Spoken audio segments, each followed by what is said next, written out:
I stand frozen in my Boston apartment, surrounded by wedding invitation samples in various shades of cream and ivory, as my father's words echo through the phone. I can't make it on time, Evelyn. I won't be able to walk you down the aisle. The elegant calligraphy samples slip from my fingers, scattering across my grandmother's antique oak table. Afternoon sunlight streams through the bay windows, catching dust motes that seem to hang suspended in time, just like my breath. What do you mean? My voice sounds strange to my own ears, hollow and distant. The ceremony starts at 4. You said you'd be there by noon. Dad clears his throat, that familiar sound that always precedes uncomfortable truths. Nadine's career celebration got moved up. You know how important this is for her? The biggest listing she's ever handled. I press my palm against the cool surface of the table to steady myself. Behind me, the grandfather clock that belonged to Mom ticks relentlessly, marking each second of this betrayal with mechanical precision. The wedding is in 14 days, Dad. I struggle to keep my voice even. We've had this date set for 9 months. I know, sweetheart, but Nadine couldn't control the timing. Her broker insisted on this date. I'll try to make it to the reception. A tear splashes onto Mom's handkerchief, the pale blue one with her initials that I'd planned to wrap around my bouquet. Something old, something blue. My fingers tremble as I trace the delicate embroidery. But you promised. The words catch in my throat. I look up at the family photos lining my wall, Dad beaming proudly at my college graduation, arms wrapped around both his daughters, the 3 of us at the lake house the summer after Mom died. Me at 13, still raw with grief, and Nadine at 19, already positioning herself as the lady of the house. Things change, Evelyn. You understand, don't you? His voice takes on that placating tone he uses when he expects me to fold, to accommodate, to understand, always understand. 9 months earlier, we'd sat around the cherrywood table in his traditional New England home, the autumn light turning the leaves outside to fire. Colin had squeezed my hand under the table as I announced our July wedding date, July 20th, I'd said, watching Dad's face for his reaction. His eyes had lit up, crinkling at the corners the way they used to when Mom was alive. Perfect timing. The garden will be in full bloom. He'd raised his glass of Cabernet, his favorite Sunday dinner ritual. I've been waiting for this day since you were born, Evelyn. Nothing could keep me from walking my little girl down the aisle. I'd believed him. Despite everything, despite the countless disappointments, I'd believed him. The wedding countdown calendar on my refrigerator catches my eye, 14 days marked with a red heart. 14 days until I'm supposed to walk toward Colin on my father's arm. Dad, I whisper, please don't do this. There's a pause, and for one heartbeat, I think he might reconsider. Then I hear Nadine's voice in the background, sharp and insistent. I've got to go, honey. We'll talk later. The line goes dead. I sink into the window seat, clutching Mom's handkerchief to my chest. The wedding planner's folder lies open on the coffee table, the schedule meticulously outlined in my neat handwriting. Father and bride arrive at 3:30. Procession begins at 4. The first signs had appeared 3 months ago. Nadine declined to be a bridesmaid, citing her demanding real estate career. Dad's concerned frown when he mentioned the dates might conflict with something important for Nadine. The way my sister had looked at me across the dinner table when I reminded everyone about the July date, that slight curl of her lip that nobody else ever seemed to notice. I tried to reschedule, she'd said, examining her manicured nails. But you know how these things are. The client sets the timeline. The evening sky outside turns dusky pink as I sit motionless by the window. When Colin finds me, I'm still there, the family Bible open on my lap to the passage about honor and family that Mom used to read to us on Sundays. Evelyn? Colin kneels beside me, his engineer's hands steady as they cover mine. What happened? Dad's not coming. The words taste bitter. Not until after the ceremony, anyway. Nadine's career celebration takes priority. Colin's jaw tightens, but he says nothing, just wraps his arms around me. Some traditions can't be saved, I say quietly, looking at our reflection in the darkening window glass. But we have guests coming from 4 states. We have the church. We have each other. Colin nods, pressing his lips to my temple. We do. I close the Bible, my decision forming like a crystal in clear water. Dad and Nadine have made their choice. Now it's time for me to make mine. Later that day, the phone vibrates against my kitchen counter. Miles's name lighting up the screen. I hesitate before answering, not quite ready for another sympathetic voice telling me everything will be okay. Evelyn? It's your cousin Miles. His voice carries the same measured cadence he's had since returning from Vietnam decades ago. Got a minute to talk? Of course. I cradle the phone between ear and shoulder, continuing to sort through RSVP cards on my dining table. Sunlight streams through the windows, illuminating the growing pile of acceptances from people who expect to see a traditional father-daughter procession. I need to tell you something, and you won't like it. Miles pauses, and I hear the creak of his old porch swing in the background. Been doing some checking. Nadine scheduled her event deliberately. My hand freezes over an RSVP card. What do you mean? I talked to her broker yesterday at the VFW hall. Man didn't know a thing about any career celebration on the 20th. Miles's voice hardens. When I mentioned it was your wedding day, he looked mighty confused. The RSVP card crumples in my suddenly tight grip. Are you sure? I fought for this country, and I won't stand by while family does this to family, Miles says, his voice carrying the quiet authority that comes from a lifetime of standing firm. Got the proof right here. Text messages from her assistant confirming she picked the date herself, after your invitations went out. A memory surfaces, unbidden. My National Computer Science Scholarship ceremony during senior year, the empty chair where Dad should have been. Me in my best dress, scanning the audience repeatedly, certain he was just running late. That night, I'd confronted him. Why didn't you come? Dad had looked genuinely confused. Evie, Nadine told me you specifically asked me not to attend, said you were nervous about me watching. I'd stood frozen in our living room, words failing me as Nadine brushed past, 22 and elegant in her business clothes. Oh, Evelyn, don't be dramatic. You told me yourself you didn't want the pressure of Dad watching. The pattern stretched back to when Mom died. I was 13, Nadine 19. While I struggled with grief, she slipped effortlessly into the role of lady of the house, cooking Dad's favorite meals, managing household affairs, creating a narrative where I was always the difficult one, the emotional one, the one who needed protection from her own feelings. And Dad, he'd chosen the easier path. Believing Nadine meant not confronting the broken pieces of our family after Mom's death, I returned to the present, Miles still waiting patiently on the line. She's done this before. I whisper, the truth settling heavily on my shoulders. Figured as much, Miles says. What do you want to do with this information? Before I can answer, there's a knock at my door. Through the peephole, I see Colin's Uncle Silas, distinguished with his silver hair and kind eyes behind wire-rimmed glasses. Miles, can I call you back? Someone's here. After ending the call, I open the door to find Silas holding a small bouquet of garden flowers and a concerned smile. Colin mentioned what happened, he says, his professor's voice gentle. May I come in? I lead him to the kitchen where sunlight warms the worn oak table. Silas settles into a chair, placing the flowers in a water glass I offer. When I was 22, he begins. My father didn't attend my college graduation, said it wasn't important enough to miss a golf tournament. Silas runs a weathered finger along the wood grain of the table. I waited at that ceremony, certain he'd appear at the last minute.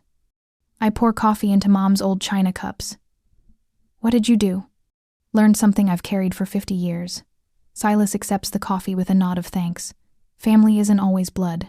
Sometimes it's who shows up. The truth of his words settles around us like dust motes in the afternoon light. I had my mother's brother stand in his place when they called my name. Silas continues. Never regretted it for a moment. I stare at the pile of wedding invitations. 120 guests from 4 states, church members, longtime friends, all expecting to see me walk down the aisle on my father's arm.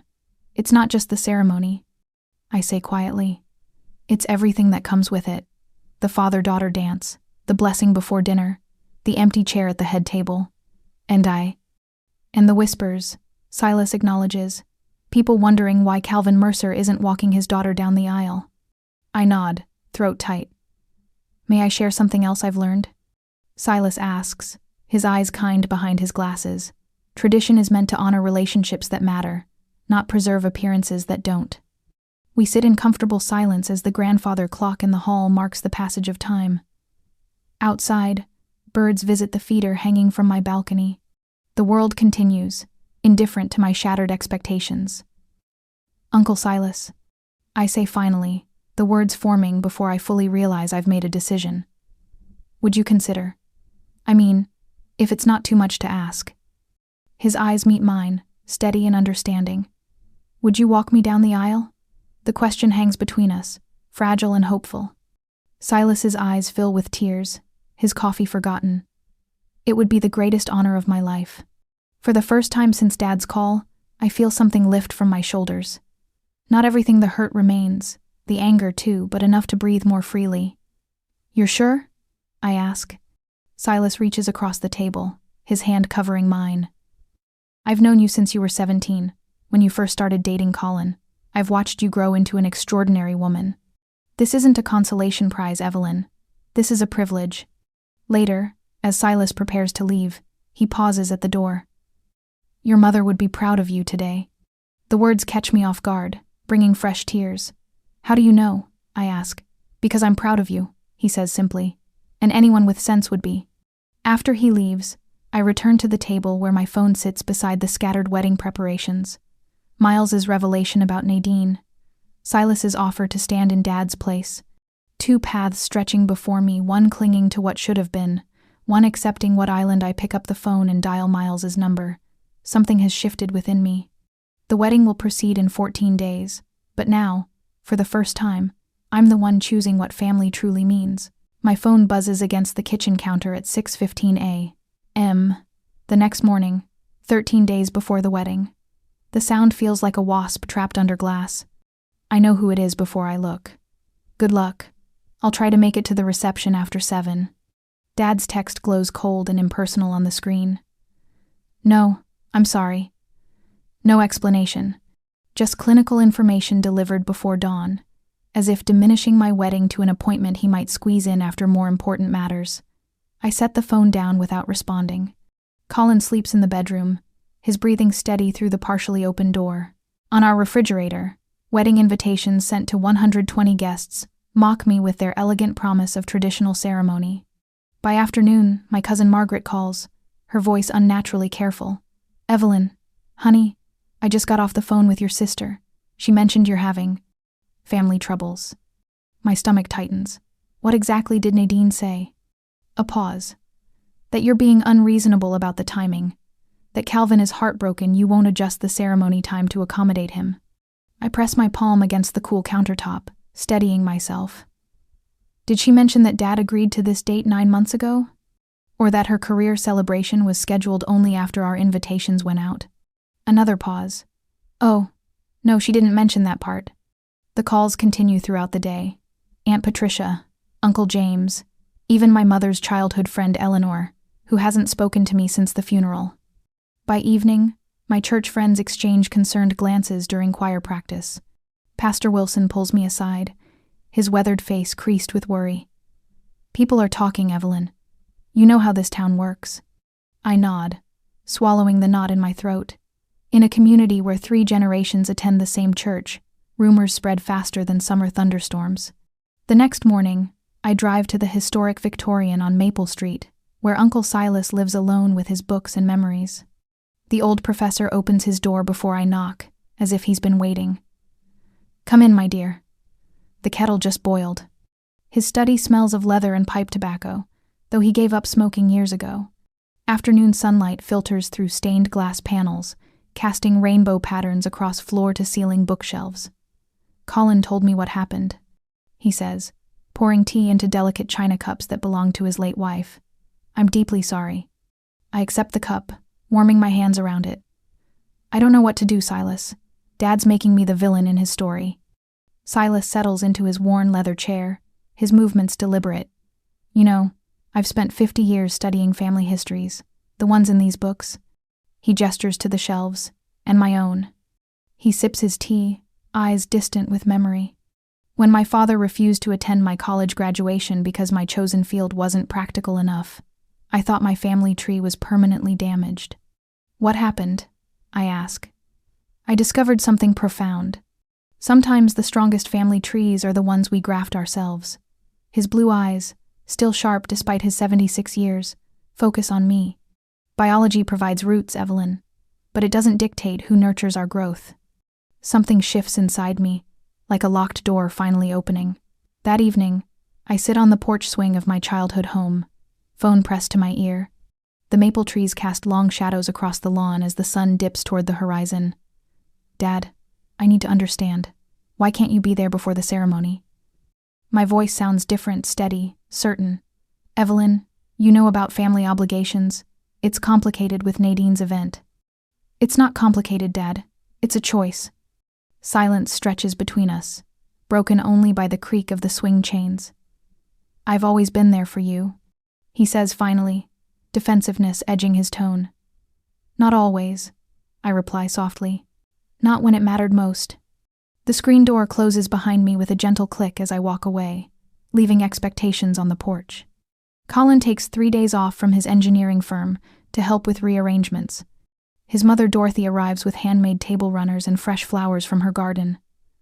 We'll make this perfect, she says, squeezing my hand. Family shows up. Church friends organize additional help with the reception. My Aunt Meredith sends a package containing my mother's favorite brooch, a silver sunburst with a pearl center. She would have wanted you to wear this, the note reads. Some traditions survive despite everything. I walk into the church office 3 days later, revised wedding program in hand. Mrs. Reynolds, the longtime secretary, glances up from her computer. I need to make a change, I say, sliding the paper across her desk. Under father of the bride, please replace Calvin Mercer with Uncle Silas Bennett. She studies my face, then nods without comment.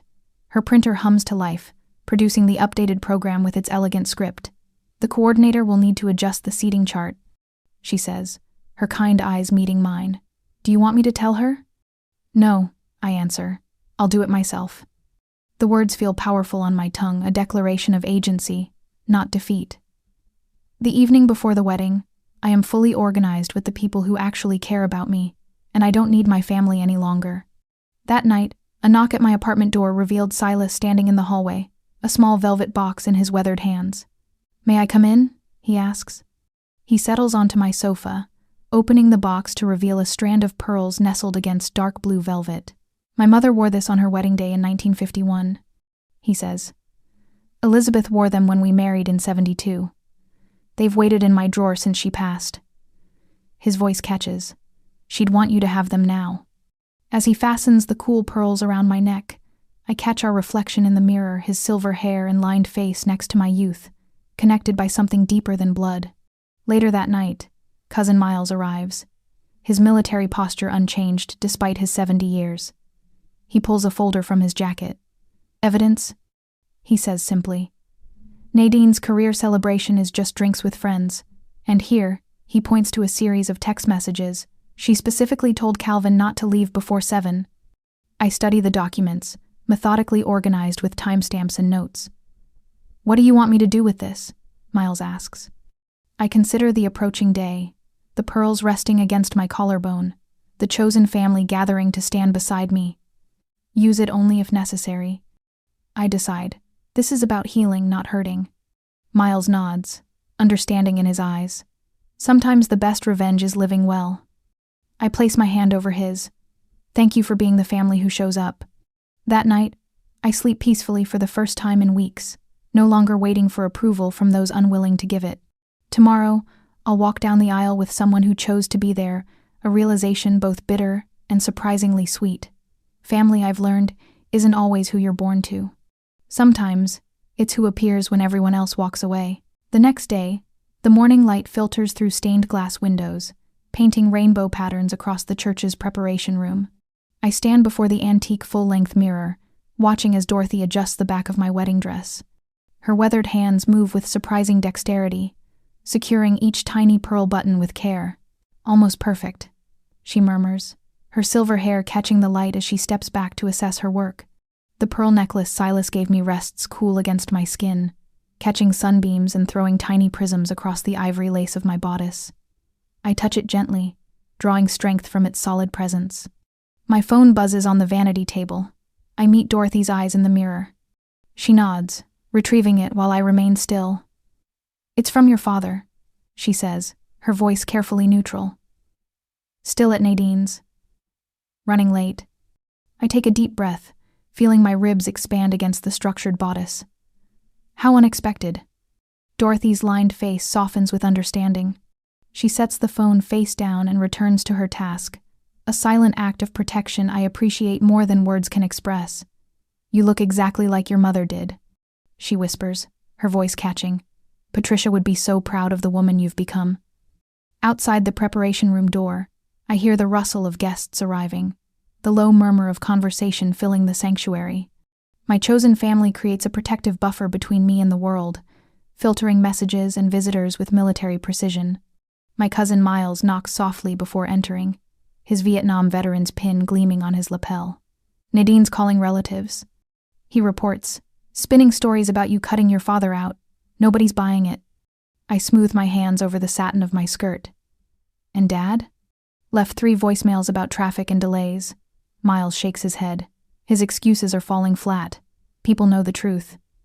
A small, fierce satisfaction blooms in my chest. The public perception shifts without me having to say a word. The congregation has drawn its own conclusions. Through the thin walls, I hear Mrs. Landry, my Sunday school teacher from childhood, speaking to another church member.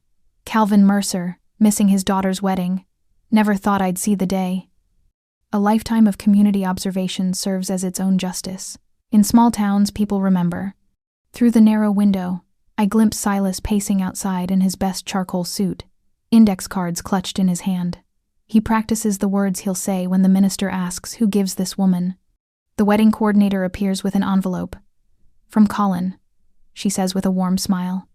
Inside, his familiar handwriting fills a cream-colored card. "Today I gain not just a wife, but the privilege of walking beside you through whatever comes. You are never alone." The church organ begins the prelude, its deep notes reverberating through the wooden floors beneath my feet. Time accelerates, compressing months of planning into moments. Then I'm standing at the back of the church, my arm linked through Silas's. His hand covers mine, steady and warm. "Ready?" he asks, his voice rich with emotion. The wooden doors swing open. Sunlight streams through stained glass, creating a pathway of colored light down the center aisle. The congregation rises in a wave of rustling fabric and admiring murmurs. We begin our slow, measured procession.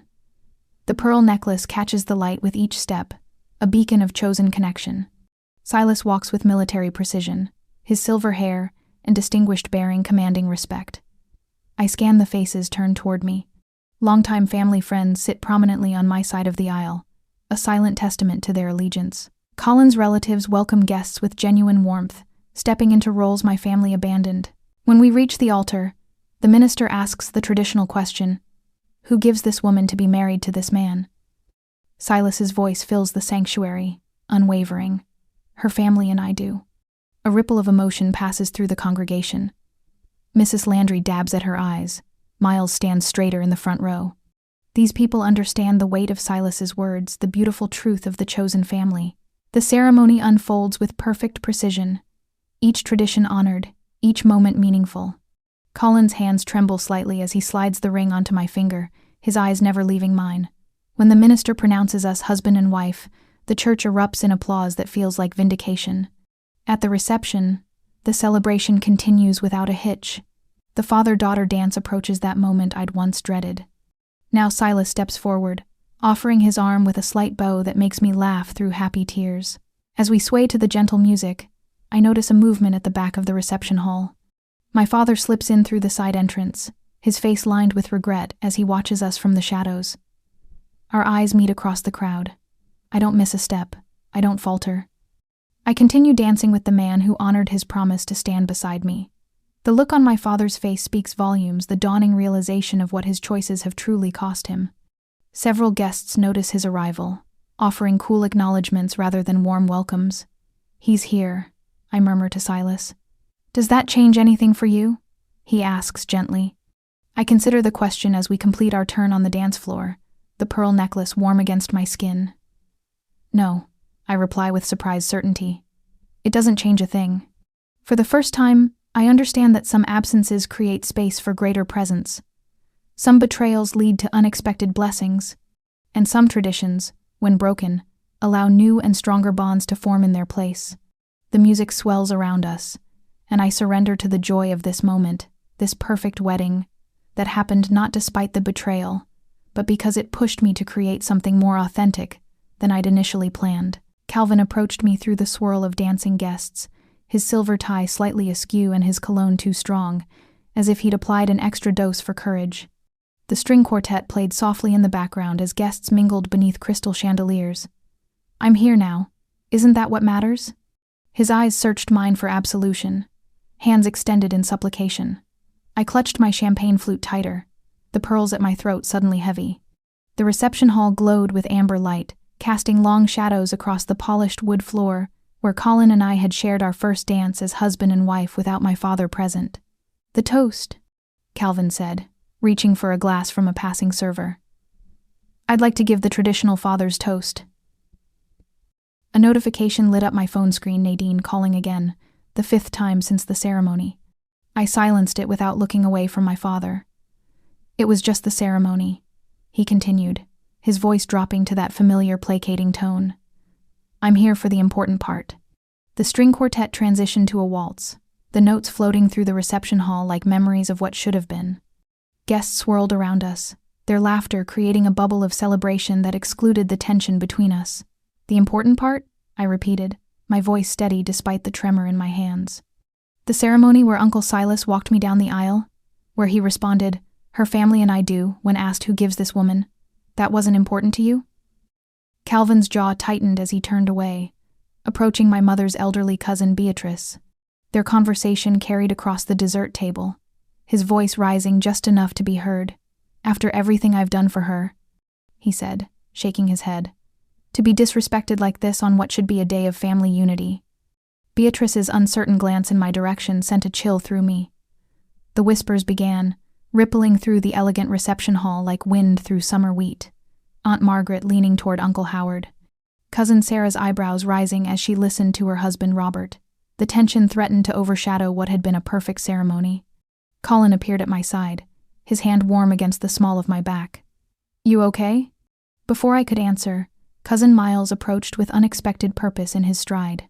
The Vietnam veteran moved with the deliberate precision that had characterized his military career. His weathered face set in determination beneath silver hair. He intercepted Calvin near the gift table. "Calvin, before you say another word, there's something you need to see." Miles's voice carried the quiet authority of a man who had witnessed far worse confrontations than this. My father's face registered confusion as Miles produced his phone. The band continued playing "What a Wonderful World," while guests circled the dance floor, oblivious to the private drama unfolding in our corner of the reception hall. Miles handed Calvin the phone, his arthritic finger pointing to the screen. "Swipe through. Take your time." I watched my father's expression transform. First confusion, then disbelief, followed by a dawning horror that drained the color from his face. His hands trembled as he scrolled through whatever Miles had shown him. "These are from today," Miles explained, his voice low but carrying to where I stood. "Nadine's big career celebration. Just a casual gathering in her apartment with a few friends. Nothing that couldn't have been moved." Calvin swiped again, his finger moving mechanically. "And these," Miles continued, "are messages from Nadine to Jennifer, explaining how she told you it was a major career event that couldn't be rescheduled." The quartet finished their song, and in the momentary silence before the next, I heard Miles say, "There's more. Years of similar manipulations, Calvin, all documented. Text messages, emails, calendar invitations. All the times Evelyn supposedly asked you not to attend her events. All the times Nadine supposedly couldn't reschedule her own." Nearby guests noticed Calvin's changing expression, the way his shoulders slumped as if the weight of 2 decades of deception had physically manifested. The truth spread quietly through the reception hall, passed in whispers and significant glances. I approached them, the silk of my wedding gown rustling softly against the polished floor. The pearls at my throat caught the light as I moved. Calvin couldn't meet my eyes, his gaze fixed on the damning evidence in his hands. "Family is defined by who stands beside you when it matters," I said, my voice quiet but clear. Calvin opened his mouth, then closed it without speaking. For the first time in my memory, he had no justifications, No excuses. I turned away, moving back toward the dance floor where Colin waited. The weight I'd carried since childhood lifted with each step I took, leaving Calvin to his realization.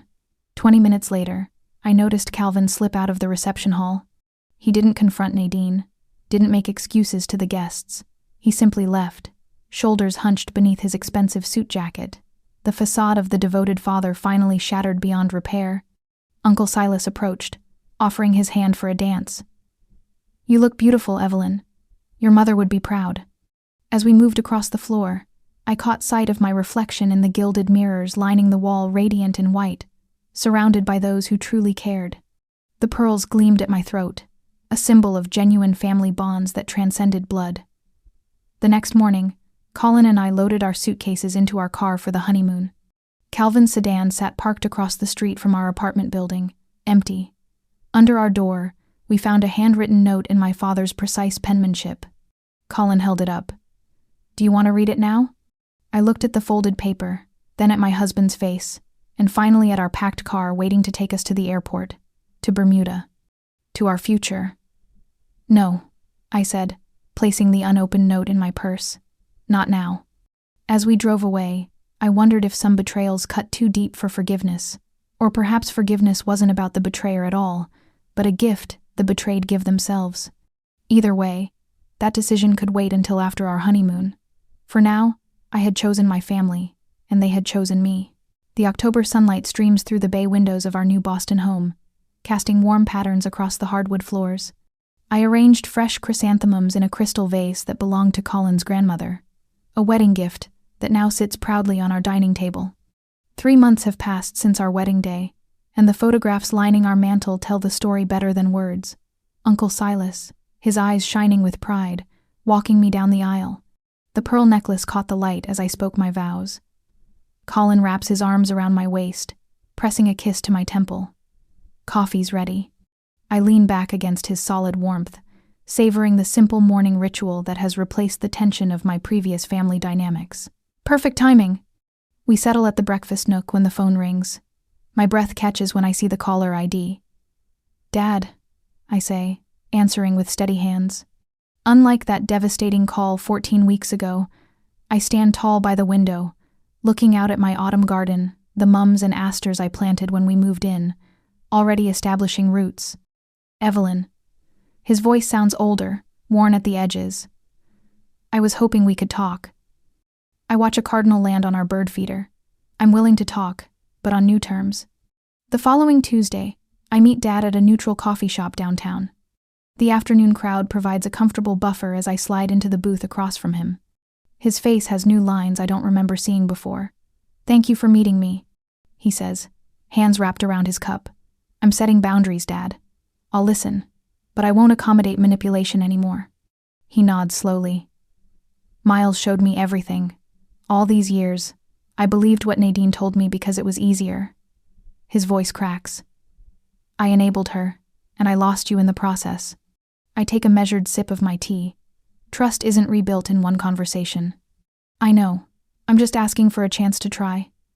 2 weeks later, I find myself counseling Jenna, a young woman from church whose mother constantly undermines her wedding plans. We sit in my living room as autumn rain taps against the windows. "How do you handle it?" she asks, tears threatening. I remove the pearl necklace from its shadow box. By remembering that family is defined by actions, not blood. I place it in her palm. "Borrow this for your wedding. Let it remind you that you're not alone." Her fingers close around the pearls. "But how did you forgive your father?" "Slowly, on my terms, and only after he proved himself through consistent actions." Thanksgiving brings a houseful of chosen family. Silas, carving the turkey with practiced hands, Dorothy arranging her homemade cranberry sauce beside Colin's mother's china, Howard telling stories that make us all laugh until our sides ache. Dad arrives for dessert only, respecting the boundary I've set. As pumpkin pie is served, Silas raises his glass.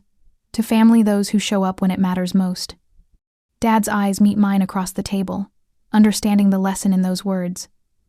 When Christmas Eve arrives, snow falls in fat, lazy flakes outside our window. Colin and I have just finished setting the table when the doorbell rings. I open the door to find Dad standing there, snowflakes melting on his shoulders. He holds a small, simply wrapped package. "I'm learning what it means to be family," he says, his voice quiet against the hush of falling snow. I step aside to let him in. The living room wall displays our wedding photos prominently, Silas beaming beside me in my white dress. A smaller photo of Dad at the reception has recently joined them. Forgiveness without forgetting. Later, as evening settles around our home, Dad and Silas meet for the first time since the wedding. They stand by the fireplace, finding unexpected common ground in stories about their childhoods in Massachusetts. I touch the pearl necklace at my throat, watching these two older men circle cautiously toward friendship. The Christmas lights reflect in each luminous pearl, casting tiny rainbows across my hand. In this moment, I understand completely. Family isn't who you're born to, but who you choose to become with.